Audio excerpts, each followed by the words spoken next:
पंडित जी ने एक यह कविता बना रखी है और यह वीडियो करावांगे, लेकिन इसमें जो पंडित जी ने वर्णन किया है ना, वो किसी जातिवाद का नहीं है।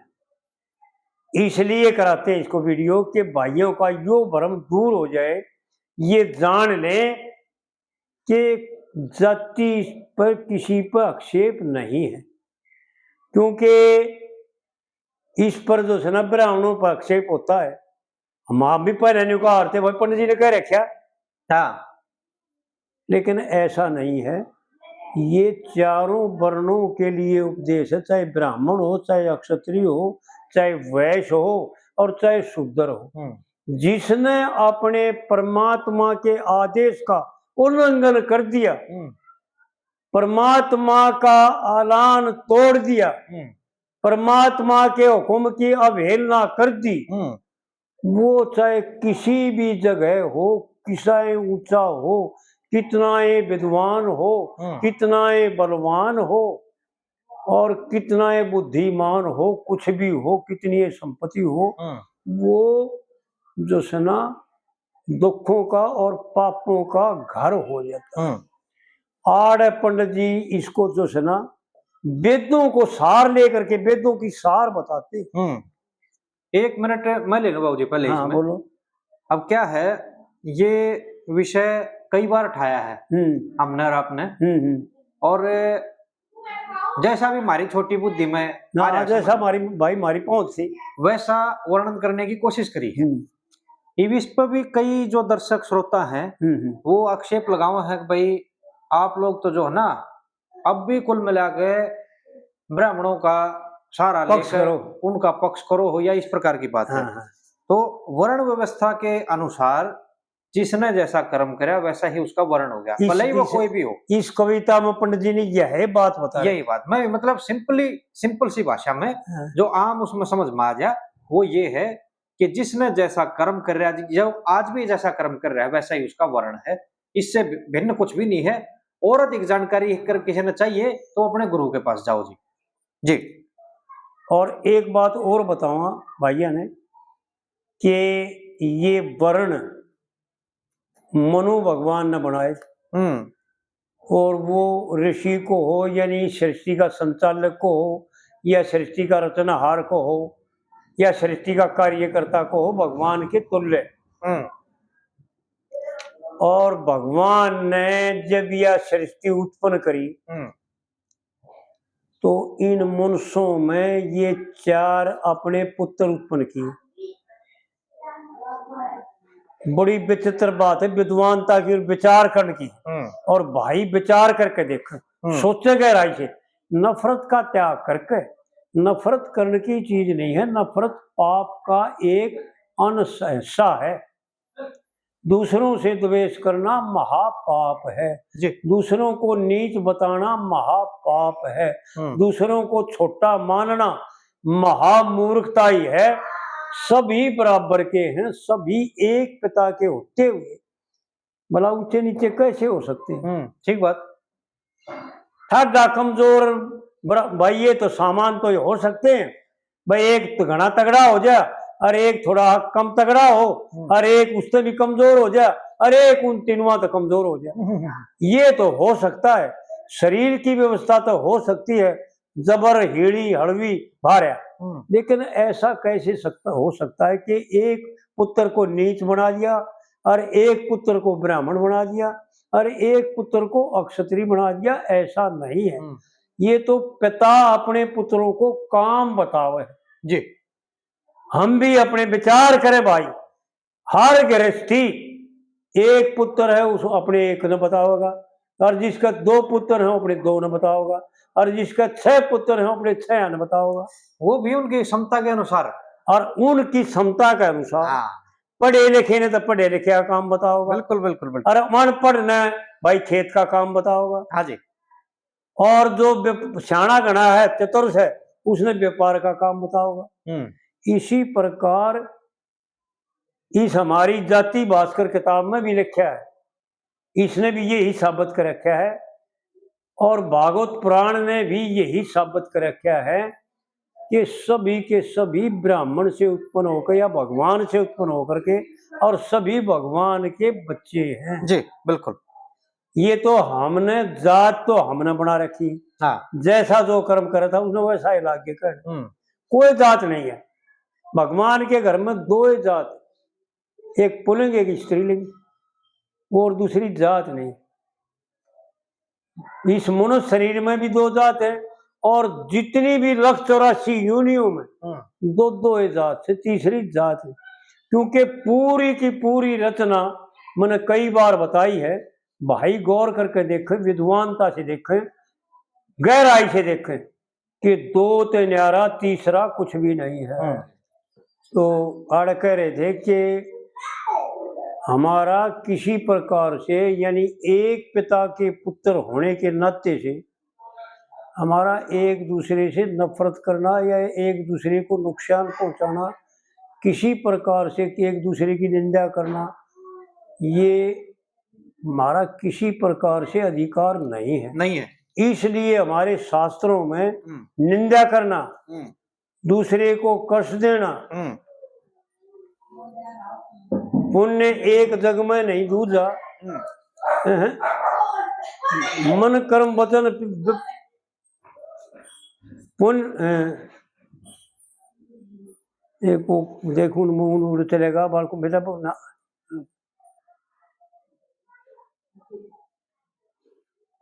परहित सरिस धर्म कछु नाय और पर पीरा सम नहीं अगमाई। रामायण में तुलसीदास जी ने ये चौपाई कह करके यही दर्शाया है कि किसी का अधिकार नहीं है दूसरे को दुख पहुंचाना।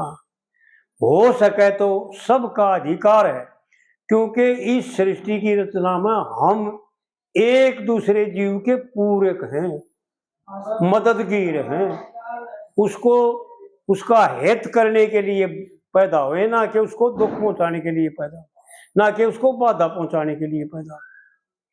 तो परमात्मा का ये आदेश है कि हे पुत्रों, आपस में जो है ना बैठ करके मिलजुल करके और एक दूसरे की मदद करते हुए, गीता में एक श्लोक लिखा है वेद व्यास जी ने,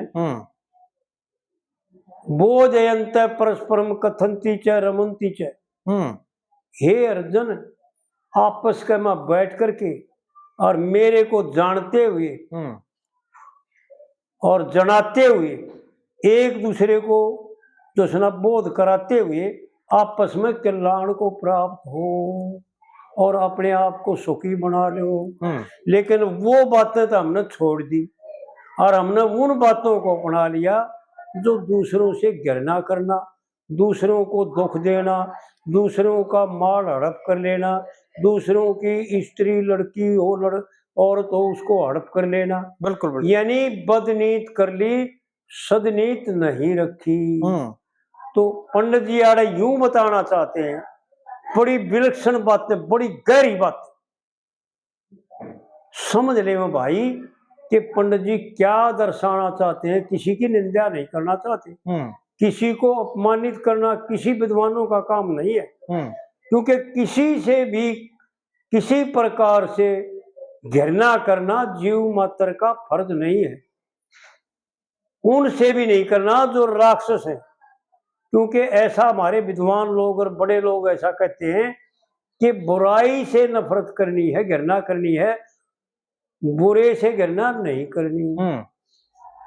क्योंकि बुराई को ही मारना है, बुरे को नहीं मारना।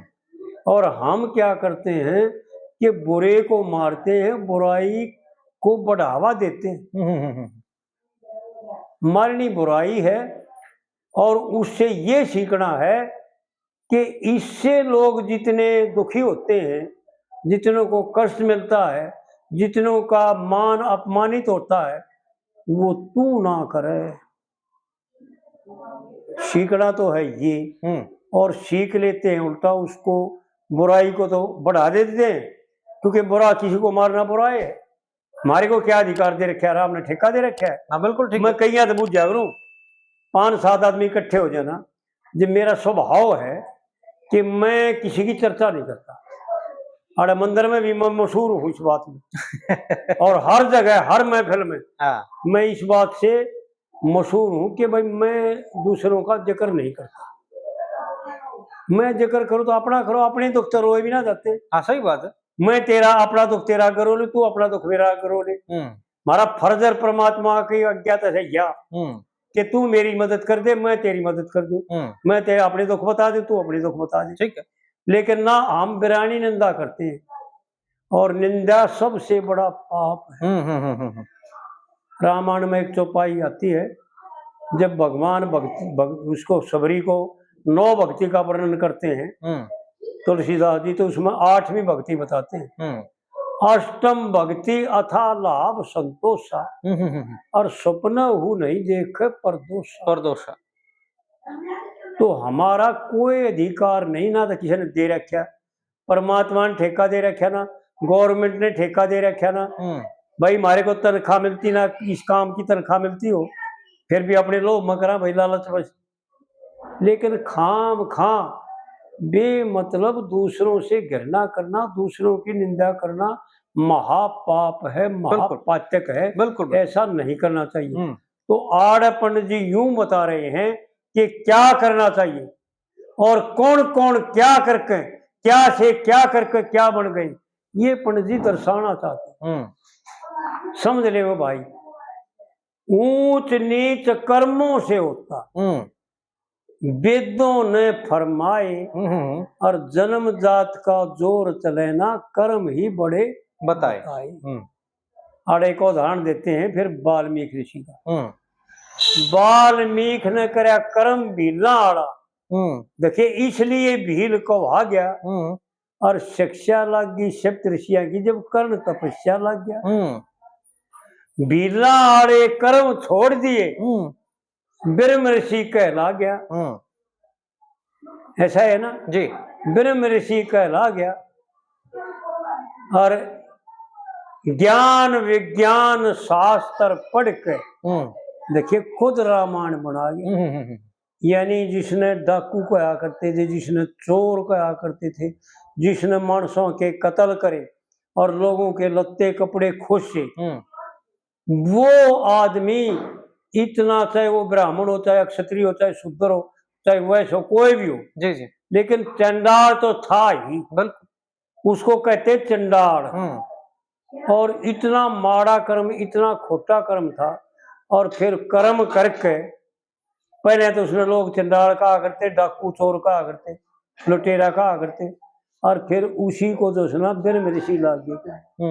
ब्रह्म ऋषि की पदवी पाई और ज्ञान विज्ञान शास्त्र पढ़ के खुद रामायण बनाई।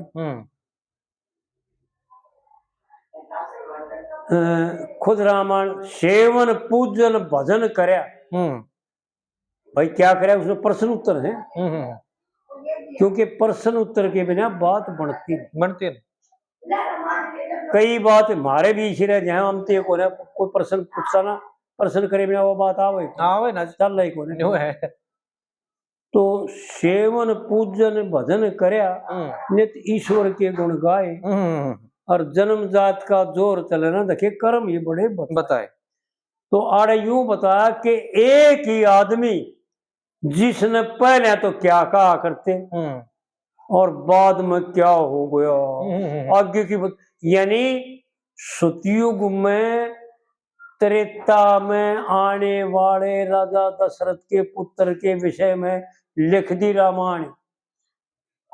ज्ञान विज्ञान, इसी को विज्ञान कहते हैं ना, जो टेक्नोलॉजी होती है जी, जो यानी ये जहाज बनाना, मोटर बनाना, रेल बनाना, इसको विज्ञान कहते हैं जी। और ज्ञान इसे कहते हैं जो अपने स्वरूप को जान ले। गीता में एक श्लोक आता है, अर्जुन को भगवान समझाते हैं, हे अर्जुन ज्ञान विज्ञान तिरपते आत्मा। यानी ज्ञान और विज्ञान दोनों को जानने के बाद तिरपत हो जाएगा, फिर इसकी भूख मिट जाएगी।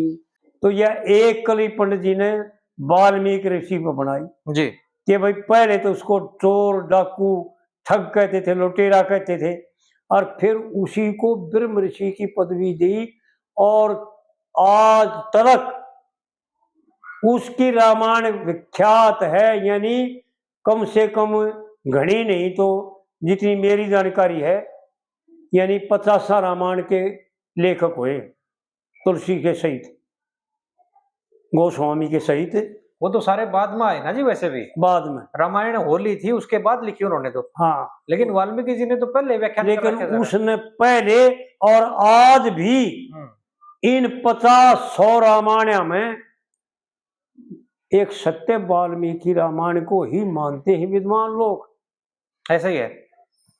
इन रामायणों को दूसरे रूप में मानते हैं कि क्या इनका उद्देश्य क्या है और उनका उद्देश्य क्या था, इसलिए वाल्मीकि रामायण श्रेष्ठ है और केवल संस्कृत में है। ये तो उसका हिंदी में अनुवाद भी हाँ जी, हाँ जी, हाँ जी, हाँ जी। लेकिन न जो पहले केवल संस्कृत में थी। तो आड़ जो है ना वाल्मीकि ऋषि को का वो उदाहरण दे करके और पंडित जी ने यूं जताया, जीवों को यूं दर्शाया, यूं समझाया, हमारे कैसे पागलों को यूं समझाया कि तेरा अधिकार किसी से नफरत करने का नहीं, तेरा अधिकार केवल प्यार करने का है। चाहे कोई, मैं एक उदाहरण दिया करता हूँ, उन्हें दिया था पुराण में, रोला साहब के साथ जा रहे थे जब वो छोरा आ रहा था, तो उसको एक बात समझाने के लिए उदाहरण दिया था। उसने भी यो प्रश्न कर दिया था कि आप तो ब्राह्मणों का पक्ष करते हो। तो मैंने उसको यूं बताया था कि भाई ऐसा नहीं है, कोई भी ब्राह्मण नहीं है, सभी लाल हैं 9 करोड़ के जी, सबकी कीमत 9-9 करोड़ है। चाहे किसी नाम शूद्र कहाँ, चाहे किसी नाम वैश्य कहाँ, चाहे किसी नाम क्षत्रिय कहाँ, चाहे किसी ने ब्राह्मण कहाँ, लेकिन कीमत में कोई किसी का घाट नहीं यूं है। ये मूर्खों के काम है, कति निराधार अनजानों के काम है, जो एक को तो कीमती बताते हैं, एक को बिना कीमत का बताते हैं। सब की सब जो है ना 9-9 करोड़ के मालिक हैं। और तो बहुत, अगर कोई प्रश्न करनी हो ना जी, तो ये तो 2 दिन में पूरी हो एक रात। मेरी न्यू सलाह है जी, ये भी न्यू सलाह है कि भाई ये थोड़ा थोड़ा छेड़ के ने एक बार आगे पहुंचा दें। हाँ। फिर जब परमात्मा ने मंजूरी दी, तो रहा जब भगवान ने जिंदगी रखी फिर प्रश्नोत्तरी होगी, तो फिर इन गहराई से बतावा। हाँ, यही सलाह है मेरी। और असलियत बतावांगे कि पंडित जी क्या दर्शाना चाहते हैं संसार। हाँ जी, चालू होगी जी। ठीक हो गया, चालू हो गया। हाँ बोलूं जी। तो पंडित जी ने इस पहली कली में ऋषि वाल्मीकि ऋषि को माध्यम बना करके और दुनिया को ये दर्शाया है, ये दिखाया, इशारा करके यूं समझा दिया, कति प्रत्यक्ष यानी शामिल है दिया हमारे कि देख भाई, उस आदमी ने पहले डाकू चोर लुटेरा कहते थे और उसी आदमी को फिर ब्रह्म ऋषि कहने लगे जी, और आज भी संसार में पूजा जाता है। ऋषियों में वाल्मीकि ऋषि की जो है ना सबसे ज्यादा मान्यता है, बहुत इज्जत करते हैं, बहुत सम्मान देते हैं लोग उसको। और हमारे जो है ना बेसमझों ने तो यूं बांट रखा है कि वो तो चूड़िया ने जमा लिया, वाल्मीकि ऋषि तो चूड़िया का हो गया, उन्हें वाल्मीकि ला के कहना, चूड़िया ने वाल्मीकि ऋषि ला के कहना। और विश्व में और जो है ना परशुराम जी, परशुराम अक्सर ब्राह्मणों ने अपना लिया, और विश्वकर्मा जो है ना जांगड़े भाइया ने अपना लिया। हाँ जी। और रविदास हमारा ने अपना लिया। हाँ। और कबीरदास जो है ना इन सुधरा नीचे अपना लिया। अरे भले मानसो, वो सब के थे। हाँ जी। वो ब्राह्मणों के तो ब्राह्मण थे, ऊंच कोटि के ब्राह्मण तो वही थे जी, जो ब्रह्म ऋषि कहलागे। और आज जो है ना उन चूड़िया ने देख कर बूझ कर किसी भी वाल्मीकि को तो वाल्मीकि बन रहा है, और लेकिन वाल्मीकि की किधर ने नहीं जानता कि वाल्मीकि क्या था, जो तू वाल्मीकि बनकर नीचा क्यों को हुआ है। और खुद साबित करते हैं, किसी और का दोष नहीं, ब्राह्मण भी साबित कर देते हैं। जो अनजान होते हैं ना, मूर्ख होते हैं ना, वो अपने आप बता दिया करें। हाँ ऐसा ही है। हाँ, एक उसने किसी सियाने ने एक बाणी बना रखी है, हम्म। चातर चाल पिछाणिए हाँ और मूर्ख के दो नैन। हाँ। भाई पान दिया था खानर लग्या बहलने देन। हम्म। तो किसी से पूछने की जरूरत नहीं, अपने आप बताते हैं कि मैं क्या हूँ, हाँ जी, चाहे कोई भी हो। बिल्कुल बिल्कुल बिल्कुल। इस दूसरी कली में पंडित जी ने यूं दर्शाया है कि एक गडरिये का बालक, हम्म। कालिदास का उदाहरण दे रखा है जी। इस दूसरी कली में। हम्म। तो कालिदास था एक गडरिये का, हम्म। और ब्राह्मणों ने जो है ना बहस करके धोखा करके राजा भोज की लड़की विद्योत्मा हम्म। से शादी करा दी थी, हम्म। करवाई थी धोखा देकर। लेकिन एक ब्राह्मण ने उसको पर दया करी थी, उसकी शिक्षा मानकर वो विद्या पढ़नी शुरू कर दी, और राजा वीर विक्रमादित्य के 9 रत्नों में सबसे श्रेष्ठ रत्न को, 9 रत्न थे राजा वीर विक्रमादित्य, बिल्कुल बिल्कुल बिल्कुल। उनमें सबसे श्रेष्ठ था। तो पंडित जी ने उनका वर्णन करके आड़े लोगों को यूं दिखाया है कि गडरिये का बालक था, शुद्र था ना। कोई अपने आप ने शुद्र यूं मानना है कि भाई मैं तो शुद्र हूं। अरे शुद्र के शुद्र कौन होता है? कमजोर को शुद्र कहते हैं, शरीर से कमजोर, मन बोझ ठाउन की आशंका होता 2 धड़ी तो ठाए लेगा। भाई मन तो तेरे बस का नहीं जी, पर 2 धड़ी तो ले जाएगा। और किसी के बस का 2 धड़ी भी ना हो तो शेर तो ले चलेगा, 5 शेर तो ले चलेगा। बिल्कुल बिल्कुल बिल्कुल। तो सबका अधिकार तो शास्त्रों को जानने में है, और सबका अधिकार परमात्मा की प्रार्थना करने में है, परमात्मा की भक्ति करने में है जी, परमात्मा को प्राप्त करने में है, और सबका अधिकार विद्वान बनने में है। बुद्धि बुद्धि का फर्क लेकिन है। एक बात जरूर है भाई, भाई ब्राह्मण बनने में सबका अधिकार नहीं, क्योंकि ये अधिकार देना किसी गवर्नमेंट नौकर देगी, ड्यूटी उड़े देगी, वो अपनी मर्जी से ड्यूटी करेगा, गवर्नमेंट इसके पीछे देगी उड़े ड्यूटी देगी। वो ड्यूटी करेगा। अगर अपनी मर्जी की ड्यूटी करेगा तो 12 पत्थर तो बाहर कर देगी गवर्नमेंट, कैद और करेगी इसकी। हाँ,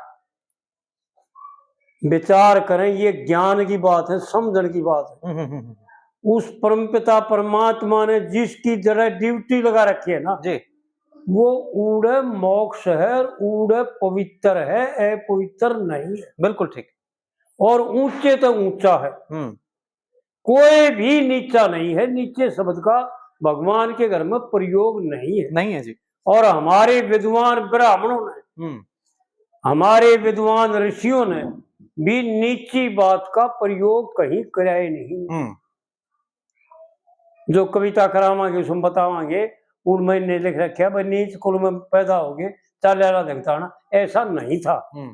पंडित जी ने ऐसा नहीं कहा, नीचा कुल तक कह दिया होगा। हाँ जी, भाई नीचे ऊंचे तो हैं, ऊपर नीचे तो ये तो संसार तारतम्य तो सब हैं, बराबर तो है नहीं सब। कुल की बात हुई ना जी वो। हाँ, कुल तो उसके ऊपर नीचे। बिल्कुल ठीक है, ऐसा नहीं है जी। तो आड़ दूसरी कली में जो है ना पंडित जी एक गडरिये के लड़के का उदाहरण देकर बताते हैं कि क्या तो क्या हो गया था। कालिदास गडरिये का लड़का, उसकी सुनो कहानी। और धोखा दे के ब्राह्मणों ने ब्याह दी भोज की कन्या श्याणी। हाँ।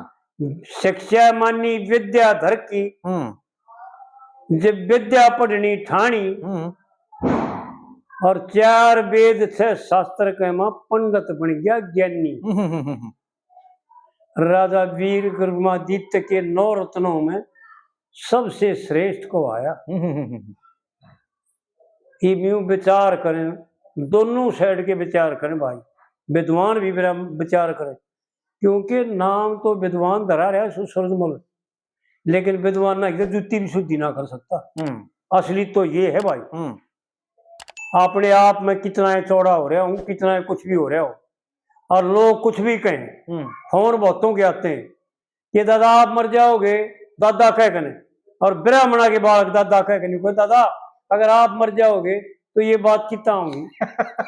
आपने भगवान 1000 साल की और आयु दे, 90,000 वर्ष की और आयु दे, फलाना क्यों दे। और मैं यूं कहता हूँ रे भले मानसो, कोई भी कमती नहीं है, सबको परमात्मा ने बराबर का अधिकार दे रखे। न्यो बात है। बाप अपने बालका ते अगर दो भांत करे, फर्क करे, तो वो नरक के गामी होते हैं। आड़े देख लो संसार में, जो बाप बड़े बालका के लिए तो भांत कर लेता है, अपने ही पुत्रों में कर लेते हैं कई। हाँ जी, हो जाए।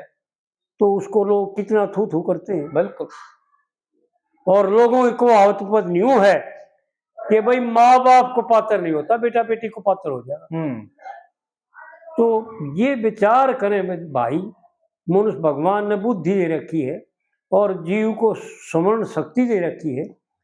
विचार करें कि परमात्मा कैसे किसी से फर्क कर सकता है। फिर के ऊंचा नीचा देखा ना, दरखत बिन सींचा देखा। है जी, नौटंकी में कह रहे। हाँ, फर्क तो क्या बात पंडित जी ने देख माध्यम तक ये है। हाँ। और भाई वर्णन क्या। हाँ। एक कली यानी कुछ भी जानने की जरूरत नहीं और आगे जानने की जरूरत नहीं। इस कली में तोड़ कर रखा है पहली कली। पंडित जी ने पहली कलिया में वो ज्ञान कथ रखा है। जैसे इस कविता की वाल्मीकि की कली में, पहली कली में वो आगे जानने की जरूरत नहीं, भाजा भाजा हलन की जरूरत नहीं। हाँ, ठीक है।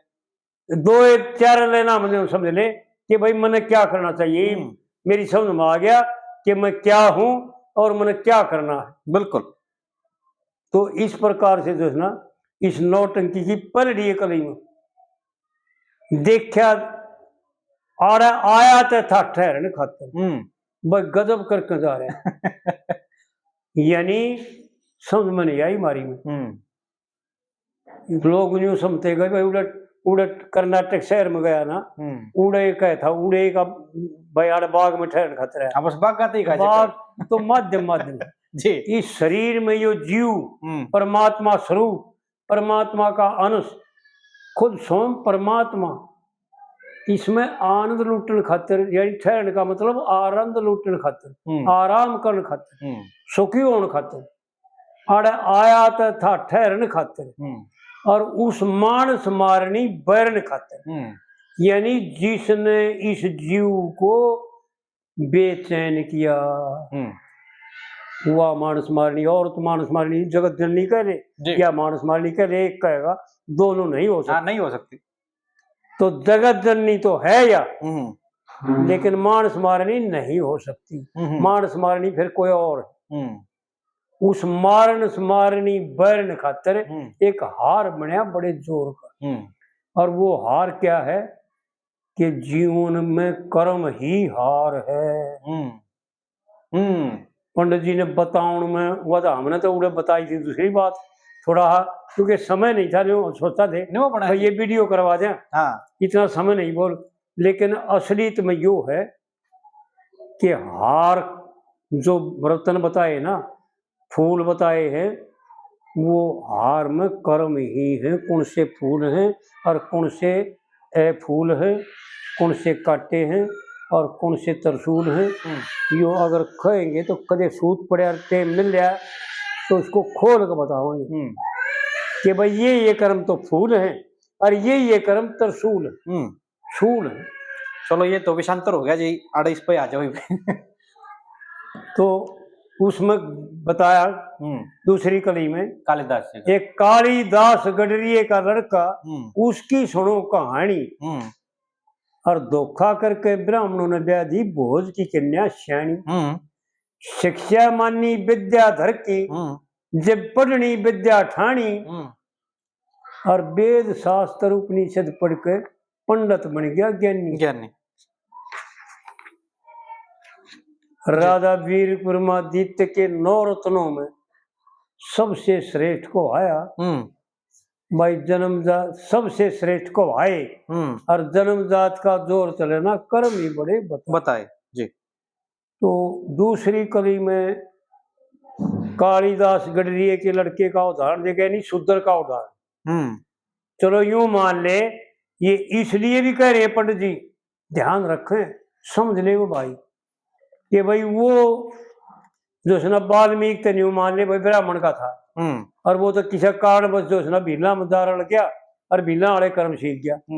लेकिन यो तो गलरी एक पैदा शूद्र का शूद्र था, यो शूद्र का होते हुए भी 6 शास्त्र 4 वेद पढ़ करके और वो विद्वान बन गया जो संसार में आज भी उसके गुण गाए जाते हैं। एक मैं वहाँ छोटी ही वो लूंगा जी इस पे वाइट। महाकवि की तो उपाधि मिली है इनको, वो कालिदास को मिली। महाकवि कालिदास जी की मैं बात कर रहा हूँ। हाँ बिल्कुल। और भी बहुत सारे कथन इन्होंने लिखे हैं। हाँ लेकिन एक इन्होंने लिखे अभिज्ञान शाकुंतलम।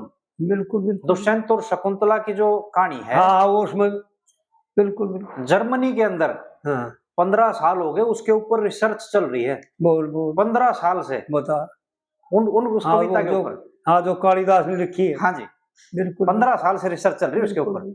यानी महाकवि कला गया। हाँ और फिर तीसरी कली में पंडित जी ने यूं बताया कि 4 वेद और 6 शास्त्र और बलवान में तो उसका गणनीय कोई था ही को नहीं।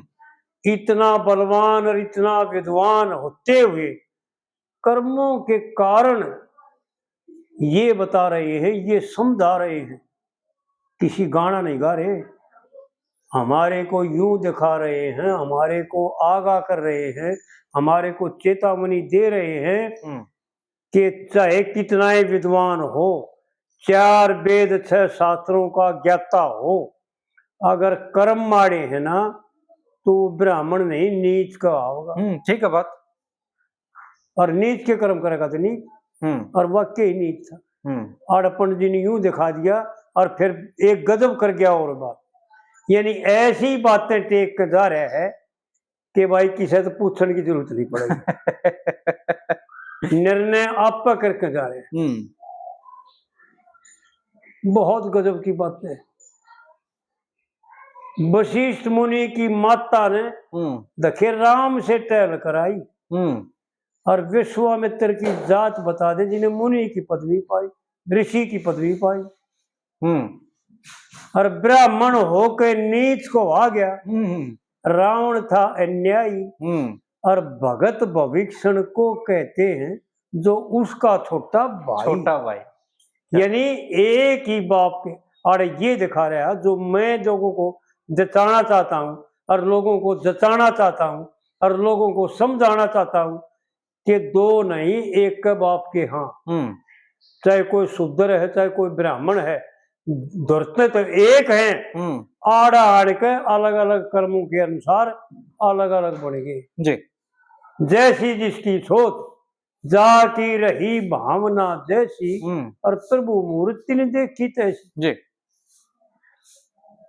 तो आड़ जो सुना आड़ करके ये अलग हो गए। पंडित जी ने आड़े यूं दिखाया, क्लियर कर दिया कि भाई रावण बड़ा भाई, विद्वान, 4 वेद 6 शास्त्रों का ज्ञाता, और तपस्वी जिसने अपने शीश काट करके और भगवान शंकर के यज्ञ में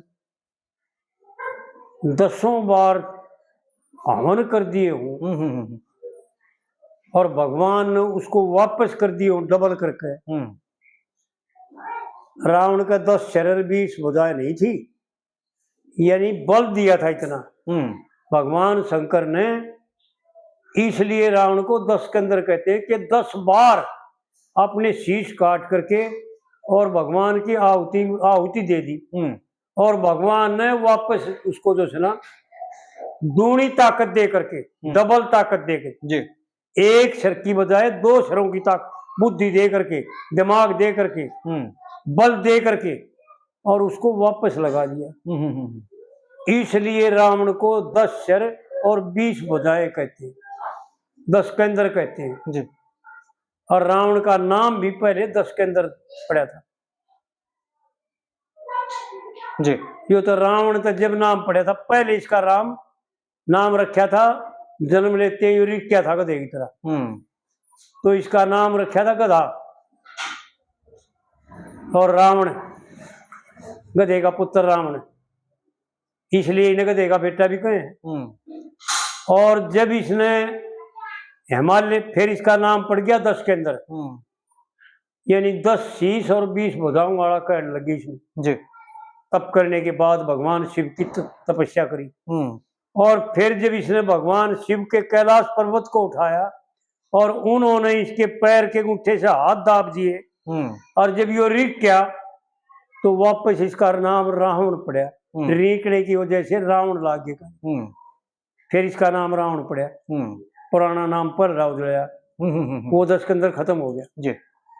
तो इस प्रकार से जो है ना लेख आते हैं। तो कहने का मतलब यो है, आड़ पंडित जी ने यूं दिखा दिया कि कितना विद्वान हो, कितना शास्त्रों का जानकार हो, अगर लोकमान वैद्य है ना और धन्वंतरी वैद्य है ना, ये शरीर तो उसको भी छोड़ना पड़ता है। शरीर किसी का नहीं रह सकता। इसी प्रकार अहंकार करके और उल्टे कर्म करके वो विद्वानता, वो ज्ञान नहीं रह सकता जी, और उसको उसकी मान्यता नहीं मिलेगी। जैसे रावण को तो नीच की ना मान्यता मिली, नीच कहे लोगों ने बिल्कुल कि रावण नीच था भाई, और उसी का छोटा भाई भगवान का भगत कब आ गया।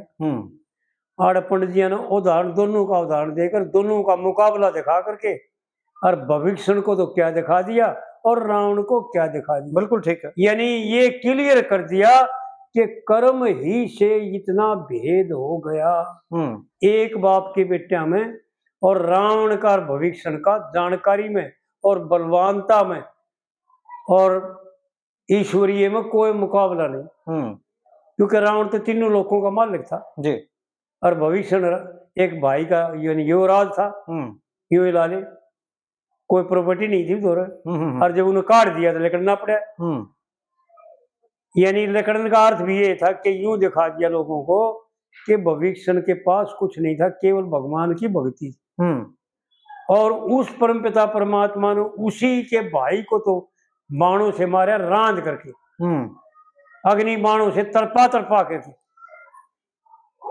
और उसको जो सुना लंकेश्वर कह नर अपनी काल जगह लगा दिया, और उसके बदले में अपनी जान देन रावण का गड़ के, रावण के बाण का जी। तो कर्म ही बलवान है, बिल्कुल ठीक है। और कर्म कौन से, ये ध्यान रखने की बात है। असल में तो आड़ पंडित जी ने असलियत में तो ये जताया भी है, ये दिखाया है कि एक ही बाप के बेटे दोनों। भविष्य भी विद्वान था, साधारण तो नहीं था, लेकिन रावण के मुकाबले में तो नहीं था, पर कम भी नहीं था, और बलवान भी था भाई, राजा का लड़का था, लड़ाकू तो था। लेकिन क्या था कि रावण तो अहंकार करके न तो सुना किसी को थापता नहीं था, और राम राम बेटा आ जाओ। और भविष्य जो है ना भगवान की भक्ति करता था, सबका आदर करता था, और वो बातें थी भविष्य दौरे जो रावण के पास नहीं थी। अगर हमारे में भी वो बातें आ जाएंगी तो हमारा भी भविष्य की तरह भगवान आदर करेंगे, निरादर नहीं करेंगे रावण की तरह। जब हनुमान गया लंका में, और लंका में घूमते घूमते सीता जी का पता नहीं लगा, जब हनुमान जी ने यूं देखा कि एक मकान पर राम राम लिख रखा, वह राक्षसों की लग रही है, सारे के सारे राक्षस, मदरा पीना, मीठ खाना और खोटे कर्म करना, स्त्री गमन करना, बेटेम कर्म करना, ये राक्षसों का काम है जी। लेकिन इस एक मकान पर राम राम लिख रखा, इस आदमी से मिलू कैसा है, होगा तो यो भी राक्षस है, पाव तक यो भी राक्षस है जी, पर हो सकता है यो जो सुनंदियारा पाव है। तो जब भविष्य के पास गया और भविष्य की रामा किसने हुई, तो भविष्य ने एक प्रश्न कर दिया।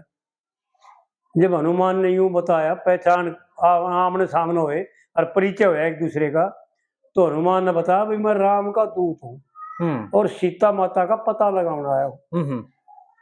कहाँ है लंका में बताइए। तो जब भविष्य ने सारी बात छोड़ के पहला एक प्रश्न किया, रामायण में दे रखे है कि महाराज यूं बात बताओ, एक बात बताओ, मैं सीता माता का पता था आपने बता दूंगा, कोई बात ना, आप चिंता ना करो, मुझे पता है, पर मेरी एक बात बताओ, मेरे को जो चिंता है ना उसको दूर करो ना। कि भाई आपको क्या चिंता है, कि महाराज यूं बताओ भगवान राम मुझ पर ही प्रसन्न होंगे, क्या मेरे को भी कल्याण, मेरा भी कल्याण करेंगे?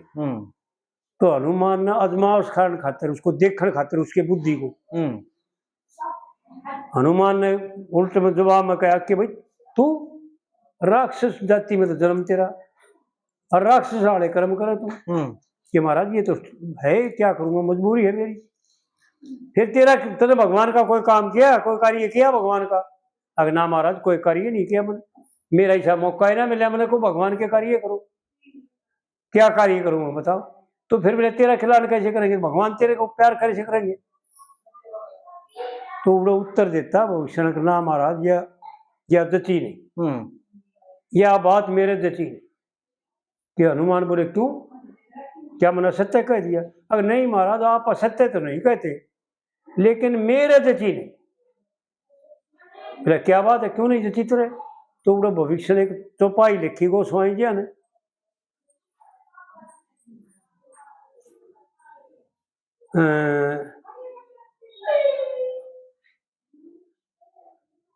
अब मोहे भा भरोस हनुमंता, हे हनुमान जी आज मेरा पक्का भरोसा हो गया।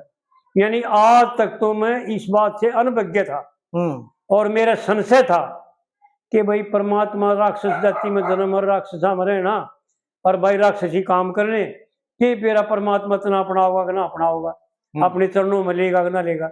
लेकिन आज मेरे को विश्वास हो गया। क्यों? हनुमान बोले क्यों, ऐसी क्या बात है? कि हाँ महाराज ऐसी बात है, अब मोए भा भरोस हनुमंता, और बिन हरि कृपा मिले नहीं संता। तो ये यकीन मानियो, यह चौपाई भी भविष्य ने कही या गोस्वामी जी ने लिखी, ये सत्य है।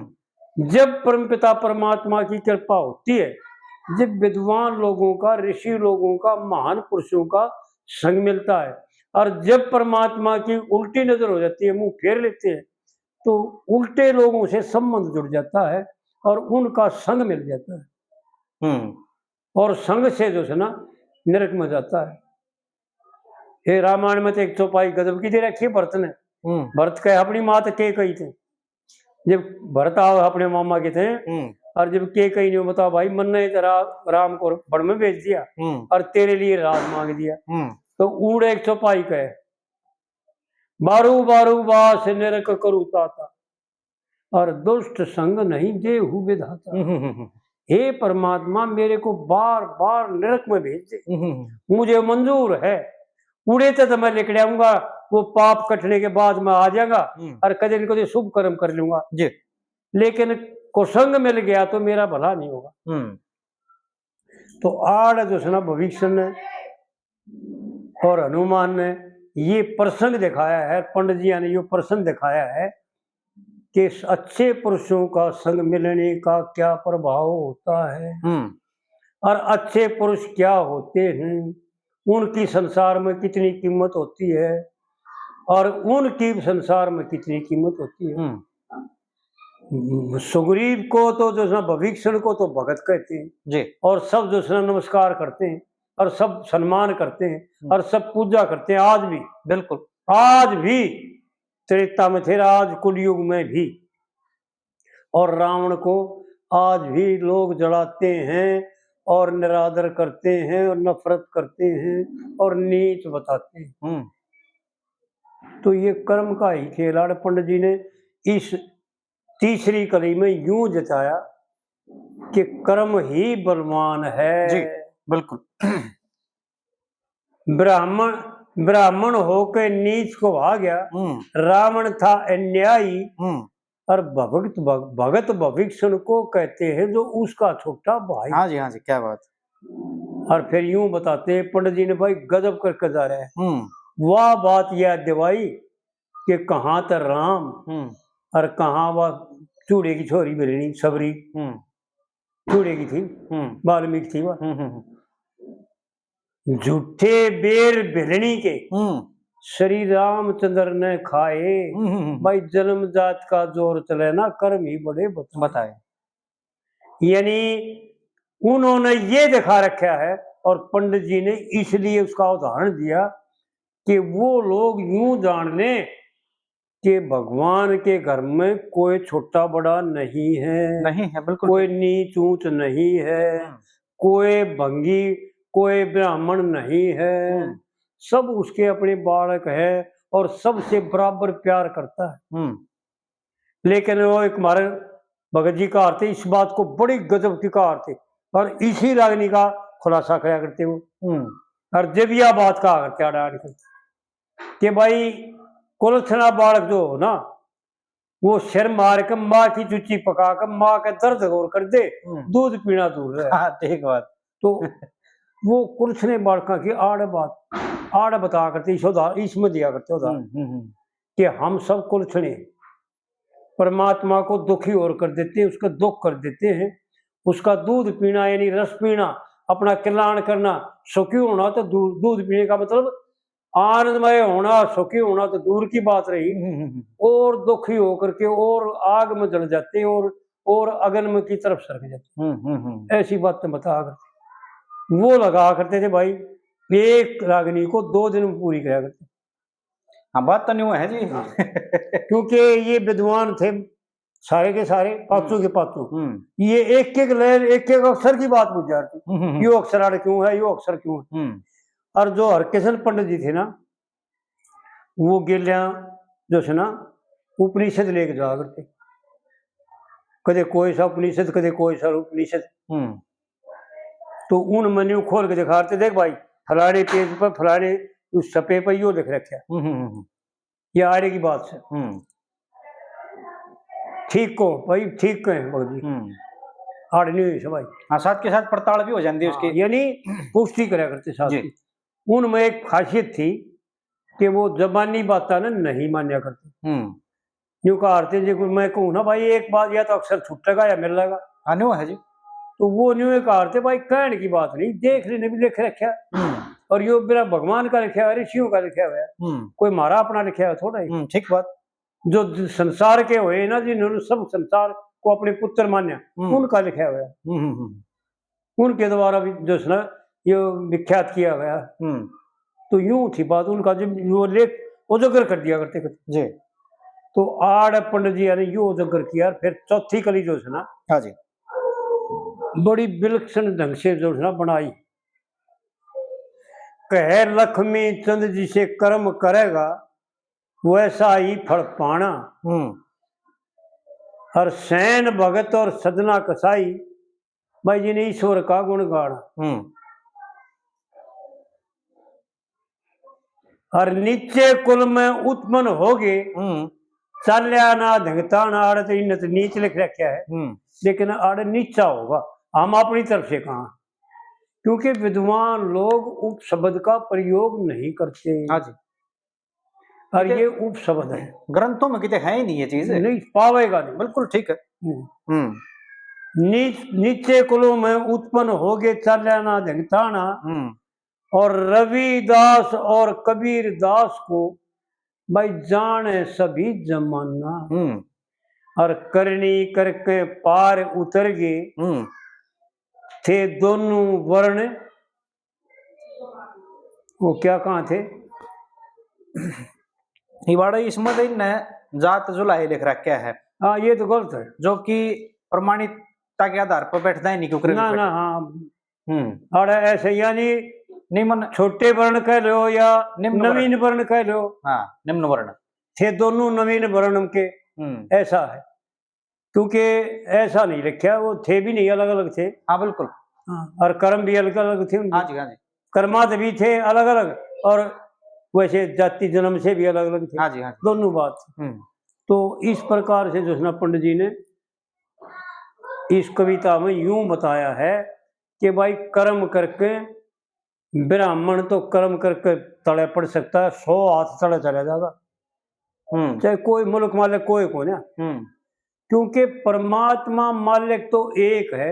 एक महाभारत में प्रश्न आता है और बड़ा गहरा प्रश्न है, और ये प्रश्न छोटे छोटे होते हैं लेकिन सब समझते नहीं इनको, पढ़ते को नहीं और अनसुने कर देते हैं। जब भीष्म पितामह ने प्रतिज्ञा करी सत्यवती के सामने और सत्यवती के पिता के सामने कि मैं अपनी शादी नहीं कराऊंगा। और जब उसने नहीं स्वीकार किया तो भीष्म पितामह ने उनको प्रतिज्ञा करके यूं कह दिया कि तो मान लोगे, मैं अपने पूरे जन्म में शादी ही नहीं करूंगा। हाँ, ब्रह्मचारी रहूंगा। बोला ब्रह्मचारी का पालन करूंगा। तो वेद व्यास जी आते उड़े फिर भीष्म के पास कि भाई तेरे तू निधि बन गया, तू मालिक बन गया, तन्ने ये ऐसा क्या, तेरे पास क्या अथॉरिटी थी, तेरे को क्या अधिकार था जो तन्ने यूं कह दिया मैं शादी नहीं करूंगा और ब्रह्मचारी का पालन करूंगा, इतनी घोर तो प्रतिज्ञा कर ली, तेरे को क्या अधिकार था। और शांतनु से भी पूछता है कि इस तेरे को क्या अधिकार था। तो शांतनु को तो पता छूट जाता कि महाराज मन्नत कही ना, इन आप पकड़ दिया काम। तो वहां पर ये दिखाते हैं महाभारत में कि परमात्मा यूं कहता है कि निधि तो हूं मैं, यानी मालिक तो हूं मैं, पर तन्ने अपनी जगह, जैसे जगत सेठ एक मुनीम को अपनी जगह सेठ बना के भेज दे व्यापार में, और वो कुछ भी खरीद ले, किससे बा खरीद ले, उसको अथॉरिटी दी हुई है। इसी प्रकार इस मनुष्य को इन 184 यूनियों में इस मनुष्य को एक अथॉरिटी दे रखी कि भाई तू जीव मात्र की रक्षा करना और जीव मात्र का कल्याण करना और सबके दुखों में आप पड़ना, आगे अड़ना, आप दुखी हो लिए लेकिन दूसरों को दुखी मत होने दीजिए। उस परमपिता परमात्मा ने यो प्रतिनिधि, इसलिए उड़ेत यो शब्द प्रतिनिधि और निधि उड़ेत साल यो प्रतिनिधि बना करके भेज रखा है 184 यूनियों का। मनुष्य यूनि प्रतिनिधि है, हर एक जीव मात्र की रक्षा करना जी, और मनुष्यों की एक दूसरे की रक्षा करना जी। लेकिन यो उल्टा पड़ गया, शोषण करने लग गया। जीवा ने तो छोटे जीव न तो मार के खाने लग गया, मदरा पीवर मीट खा। जबकि हमारे यहाँ यज्ञ में बलि का यानी विधान है, बलि चढ़ाना, बलि दिया करते हैं, विधान है। लेकिन मूर्ख लोग अपने स्वाद के लिए किसी जीव को मारते हैं और शराब चढ़ाते हैं। शास्त्रों में ऐसा लिखा है कि ये वर्जित है, पाप है। बलि का अर्थ होता है कि केवल उसको दिखाना, उसको ऊपर चढ़ाना, कत्ल करना विधान नहीं है, मारना विधान नहीं है। सिर्फ उसको निशान देना, यानी ये टिक्का लगा करके और उसको ऊपर चढ़ा दिया कि तेरी बलि चढ़ा, तेरी मर्जी, क्योंकि मालिक प्रतिनिधि है, वो निधि नहीं है। निधि को चढ़ा दिया, जो निधि देवताओं का, किसी के या भगवान का, किसी की भी भेंट में चढ़ाते हैं ना बलि, ऐसा शास्त्रों का मत है।